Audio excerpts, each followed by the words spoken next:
Impact Handling for a Healthy Manipur program asibu miyeng tabiriba mayambu ahanbada Joyce Ushamna taram nokchari. Machi oiba chinjak chaba fangdabagi chaitheng laiba asigi nupi oibisingna adumak thengnari. Survey gi matung inna India da nupi ahum khuding undernourished oiri amasung nupi ani khuding na anemic oiri. Hiram asigi matangda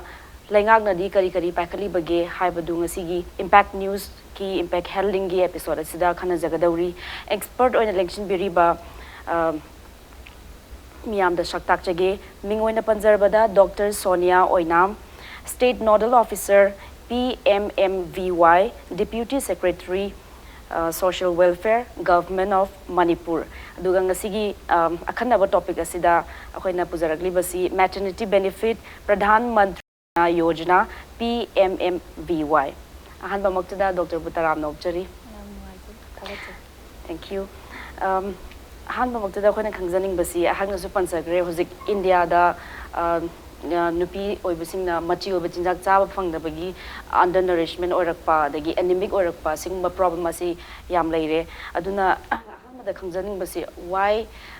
India da nupi oibasingna maru oina nupi oibasingna kaigi damakta mogi machi oiba chinjak chaba phangdribano masi economic status no oigadoribara karigino habdu khara thambi somna hazik pansupan bire ayamba larger section haidi ayamba masingda haziki akoigi miron banupi singse mase magi family na yamna phasana care lobiragadi magi haziki angang siga mama siga angang sina mirolak padagi angang sina angang unaba matam bhauba phasana chinjak se nupi miron banupi sina charagadi haidi magi nutritious oiba food mayam ama fruits and the my mathin mayam lady nutritious oiba components mayam sise loina charagadi families na provide to ngamagadi malnourishment gi pot se undernourishment gi pot se lakte anemic su oide ado kaigumba miron banupi na thabak suba chatlaba adegi maase paisa khara magi family se kitam underprivileged family oraga ayamba matamda sumaina undernourished oiba anemic oiba condition se moide thingnei haidi thabak chathokpanina maji proper rest loba ngamdi na miroma nupi mana nongmada rest se at least gap layer 2 hours tumaina rest logadabani ba adegi proper food chagadabani magi condition duna mana hatlaiba fibam duna miroma nupi na ko ma masamaki healthy oina ba amasung angang dugi magi sum chawkhalakpagi stage se every magi tha khudingi ma darkar oiba mai machi oiba chinjak mayam se mama sidagi logodoini ba aduna kaigumba mama mirombi mama sina chinjak se phasana chadragadi anemic oire e adagi angang sina pokpakanda mama sina angang se pokpakanda weight se underweight oiba haidi weight magi normal weight ama yogadamni angang sina pokpakanda adu underweight oira pokani aduga angang sina underweight oina pokpa haise affect orkani angang sigi development aduna chinjak chaba mai proper families na provide to ngamba sigumba conditions e ngamdra kansda haziki undernourishment gi pot silai haibadi India di ayambasi loima inaw khunbadi leite natra haidi underprivileged section below poverty line family sigumbasu mayam leiribani na aduga nupi singji achoba role lobani na family chalaina ba hodabada aduna thabak tawba masada di pothaja daba adu nutritious oiba chindak chada bida family do oina support tawna ba honabada ayama matamna nupi singna chaitheng ji thingnai haiba tare ado mathangda khangjaning baji ngasigi akoina khanagadoriba topic haigada Pradhan Mantri Matru Vandana Yojana PMMVY haribasi lenga ki karma makalgi scheme no masina karamna huziki underprivileged oiba nupi singda karamna kanaba pigadoriba no habadu kar thambina bhaisiki akoi central government ki makhada ko akoi Manipur sarkar na huziki scheme Pradhan Mantri Matru Vandana Yojana PMMVY ko samna harabda sigi scheme se akoina 2017 da hodokibani adu 2017 dai horaga akoigi Manipur sarkar na sigi PMMVY scheme se nupi mirolakpa se ahanba mirolakpa aduga magi ahanba unaba angang sigi oina family sigi angang ahanba pokpasida koina pesa gi mateng oina lising manga hai beneficiary amamamgi ko miron liba nupi magi akoina sarkar gi site gi social welfare department gi makada akoina pizai sigi scheme sigi makada ado hai ba akoina ngasai panjagi ba undernourishment gi adagi mai anemic or condition mayam se kaigumba akoi sarkar sigi migeng degi ko smaina masagi raise phangba ngamjadaba masagi paisa talaga hotnaraga leiba sigi phibam sida ko miron bagi phibam sida wabase kitang oiragasu sarkar gi site gi mateng oinana ba sigi lising manga se magi chinjak chaba afaba chinjak chana na ba adegi pothaba phangjanana ba angang se unadringai amasung mai unarba matung sida kitang gap se akoina help to bangam na ba haitare mateng pangna na ba lising manga gi benefit se koina beneficiary amamamda ahanba pregnancy gi ahanba pregnancy second pregnancy dadi hajiphogi di pidri ahanba angang unaba se sida akoina pijai adagi angang nupi oiba nupa oiba sigi extra benefit labor adugi di kem late just mai hanba poksaba haitare hanba phangba angang sigi amana mirolapa stage digi dum installment ahum thokna pi akoi gi scheme sida ahanba mirolapa ga akoina angawadi workers angawadi center se akoi dum ayam bana akoi gi laikai khudingda akoi manipur da like akoi listing tara mathoi muk listing tara mathoi ga chamyang khai angawadi centers lei akoi manipur sta aduna angawadi center se ayam ba laikai khudingda lei haiba ga dum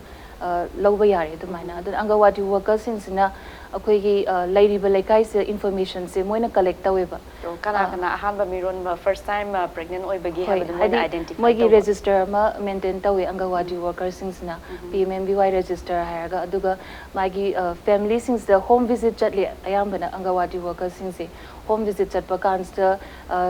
magi family magi in-laws mayams dagi haitare ko magi inem adagi adumaina mois dagi information se laurani adi sum nupi ma anoba lohongang e haraga di moin matam kharagi sum matam se yengaga home visit oina chatlaga moina dum record se isale aduga adum registration se hek tawbaga form se khoi angawadi center angawadi worker na free da pne ba khoi beneficiary sing sida hadi ma pregnant oire mirola e khangba kan sida aduga adum akoina adum magi MCP card haina mother and child protection card haina health ki site gi health department na pibelei every mayam mirola panupi sing sida adu sigi sida yengaga koina registration se dum tawbirani ba mazi mirole haiba khangakpa degi form jina hojiki aganwadi dagi laurani angawadi center degi angawadi worker degi the fill up tawra matung da social welfare department office social welfare department da registration ek tawbaga akoina listing amaze adum kapani registration ek tawbaga hoi mogi account direct account ta kape akoina si scheme je magi beneficiary ki my account sa direct kapani to second installments na listing ani pi second installments na mana second trimester haidi ma tha taruk surak pasi tha taruk surak paga magi health checkup ti chatli nupi mirom basing ja sengbadi chatpana phai chataba nupi sulairangani but akoina haining ise check tawragana angang sigi su mama sigi su anaba kai leige khole haise loin khangadoini aduna haziki akoi health department sub center gumba district hospital or rims jenims akoi leiba mayam sida chatlaga MCP prenatal antenatal checkup se antenatal checkup se chatla kan sida magi adum akoi MCP card da enter dawe pur chatone aduda dum checkup tawbaga koi lisingani dum kapirani adu hoji computerized loina tawbra aduna hojiki haidi I suppose pregnant oiba nupi amana hospital or clinic damda chatle aduga card to paraga ma checkup chatle tha taruk adu social welfare department na kamai khangdoino nat adudi akoi angawadi workers se angawadi workers na adum follow up tawrani haidi ismaina noi lisingama se hana pire then lisingani se no checkup tawro to kan da pine happening na adum information se launai haitare beneficiary se ga angawadi worker ga aduga second installment se pirani third installments na last haitare last installment 2000s na angang ma unabaga angang unara kansta aduga magi ahanba angang hidak kapase asigi adum hidak kapagadi angang unabaga adum akoina third installment magi 2000s se dum pirani haidi mama amasung macha angang ani dugi oina kananaba haitare ado amathang da khangjaning baje hojikti beneficiaries sing smaine pigani agarwadi singi su yamna achauba thaudang leire ado beneficiaries ti target beneficiaries se kana oidur any pregnant woman or specific labor sigi akhoi PMMBY gi da benefit pi se loina ne miron ba nupi sing but aina haizari se ST SC loina cover tawe mayam se loina cover tawe adu da cover taw da category ma di yawe haidi thabak tawba nupi sing se haidi central government gi makada state government or private institutions gumba leidan phasana organized tawba public private sector undertaking haitare moi da DP dare sigi benefit se haidi moi gi di dum moina moi gi requirement haitare moina dum meet tawba ngame haidi moina chaning ba chinjak oiro anything moina dum care tawba ngam jabanina ado akhoi gi ji sarkar na pirisina masagi wana tanjaba dagi moida wana thokpase simayam sigi loina dum cover tawre haziki just employed oiba category se khatang ne akoina cover taw government employed adagi kano huge private undertaking kumbada kano achauba da thabak tawba sing di cover taw daba masagi lanai gi dukan phamba or adu loina cover taw doine loina pi akoina adai mathang da khangjaning base masi claim tawbadi kamai taw duni mai process se kari kari documents tang bage adagi kamaina ngasai gi aganwadi sing da yamna achauba role lei na takpi khre adu kamaina pregnant woman na masi claim tawgadagi sigi process khra takyu haibdi yamna office ki thabak se yamna process sang manina adagi lari haizda singdi kari che sang sang doino khangda banina office salaga su ipunga ngaw bodongna sum benefit se lengang na this scheme kaya puthok taraga su benefit se genuine beneficiary da yam yogda bukum tawe adana masi khra kamai tawge do khra line thoi hazik hana so ina kitang pangi pasu yaw gre de angawadi workers na yum chatpase home visit chatpa kansta information se khanga kanda beneficiaries the forms se p baneba why first forms se p ni mana help tawrani angawadi workers na aduga beneficiaries since na darka oiba documents p gadabase some have the bank account madi daka oi kaigino de akoina akoigi si scheme se direct magi beneficiary gi bank account ta thabanina bank account ma change du aadhar card identity card ki damakta haitare aadhar card se ma change aduga panjagi ba ngasagi mother and child protection card has the health department na dum issue tawba card ni the first time pregnant oy matam da di adusu first time check up tawdu pi du rebraziki MCP card se amuka haibdi kano aganwadi center da moigi aganwadi workers sing na form piraga menkhalani ko adu matam da di angang unadribani na my MCP cards di layer moidoi ba ado MCP cards da koina akoigi LMP na last menstruation date se record to bam leiba adu ga moina MCP card se hazik pi ba ngandre harga su LMP pi ba moi doctors ne LMP madi pirakani na haidi nupi mana sumiro le haibase koina doctor gumba check up tawra kanda LMP ira kanda smaina thama phare tha ani phare haibase doctor na or moi medical practitioner mana iraga pirakpadagi confirm oidoine ba aduna adu do ulaga dum yani haibadi haziki proof oina first registration gi se aduna si maruina sigi documents mayam se oina changani amuka naizer bada aadhar card dagi bank account the bank account je masagi isagi mingda leiba oigadaba bank account adagi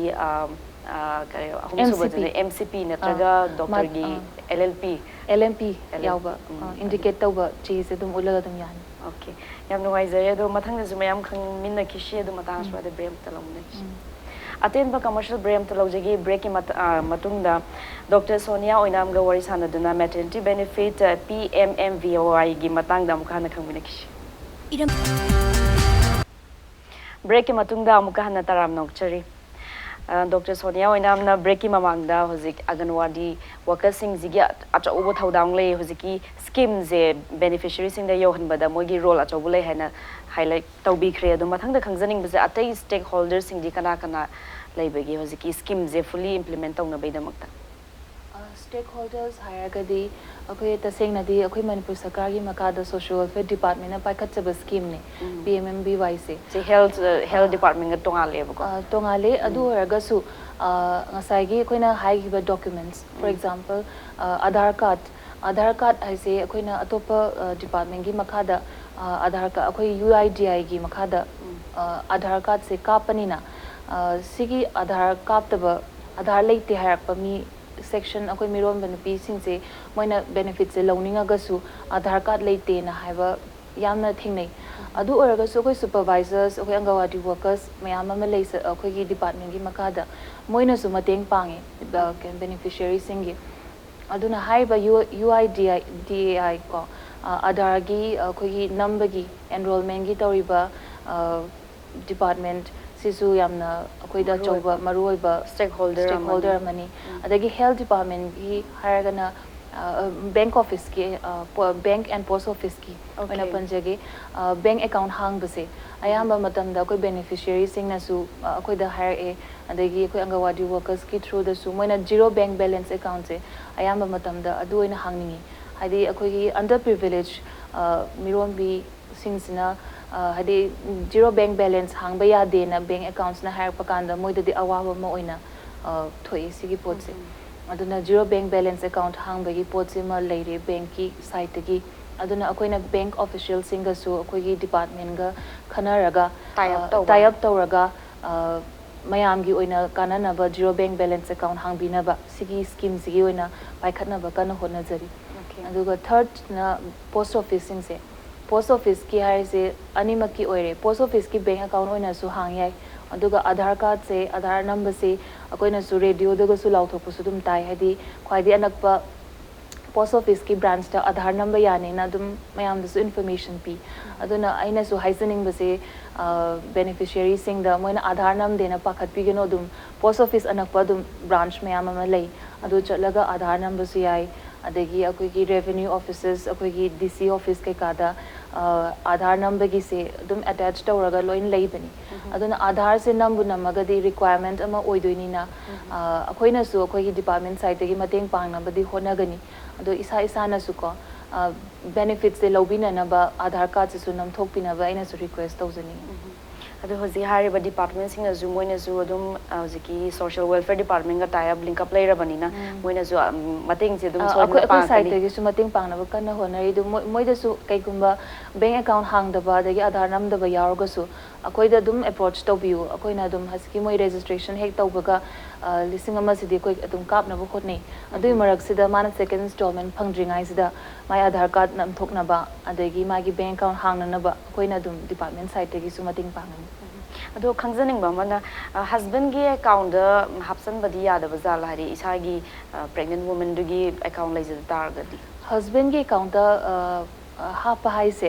akoi gi scheme sigi matungina di beneficiary account da kapani adi direct benefit transfer ne ba akoi na baikali se aduna beneficiary gi my account study akoi na target tawi hadi miron bi nupi masna daka ori se mana mangonda changa gadi ko haiba monetary benefit lising manga se my account da changjar gadi mana seasoning ba mongda mana chaning ba thakning ba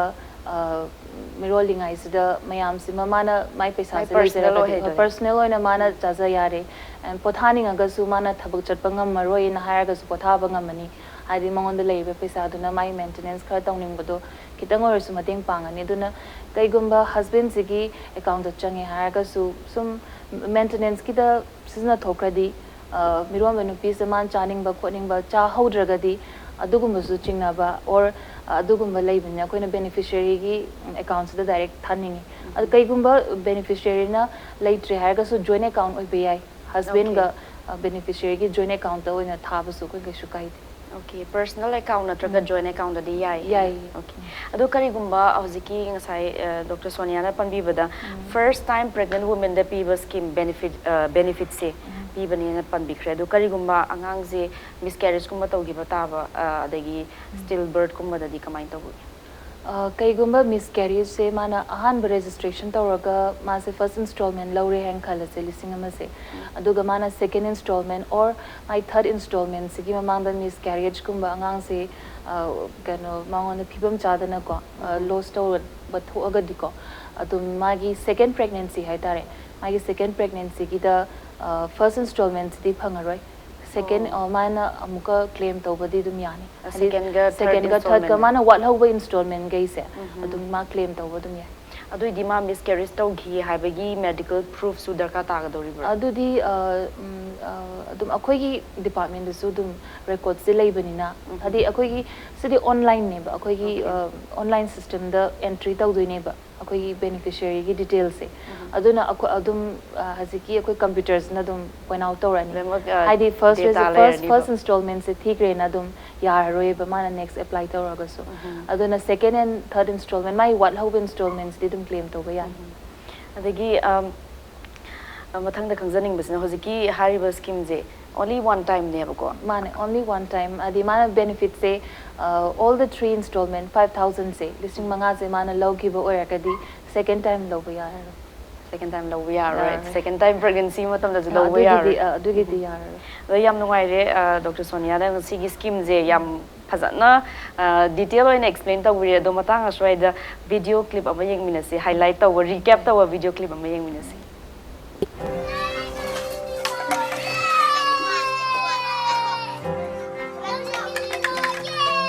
nupi oibi singi punsida khwaidagi maru oiba tangka kama oriba miron bagi matam amasung angang unaraba matungda mama oibi singna afaba sinjak chaba amadi hakchang pana lainana bagi pandamda pradhan mantri matru bandana yojana gi khudong chaba sing miyamda khanganjage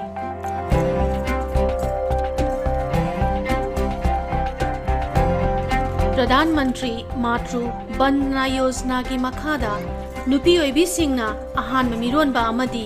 angang unaraba matung khomjingbi mama singda lupa lising manga masagi bank account ta changkani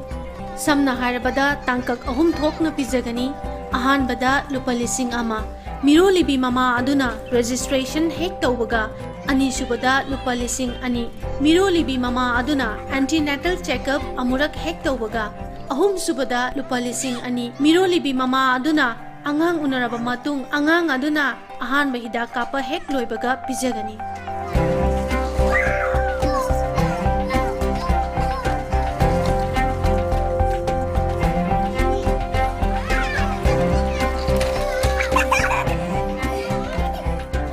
Pradhan Mantri Matru Bandana Yojana asi Manipur Sarkar gi Social Welfare Department na paikhatli Kudong saba silong na nabagi damakta home amasung akupa marol ki damak ishagi anakpada laiba Anganwadi Center District Social Welfare Office District Program Officers ICDS Child Development Officers Office amadi Social Welfare Directorate taki lobi bayagani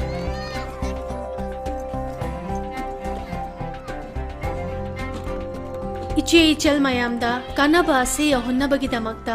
aisu lairiba Anganwadi Center asidagi phomase laujare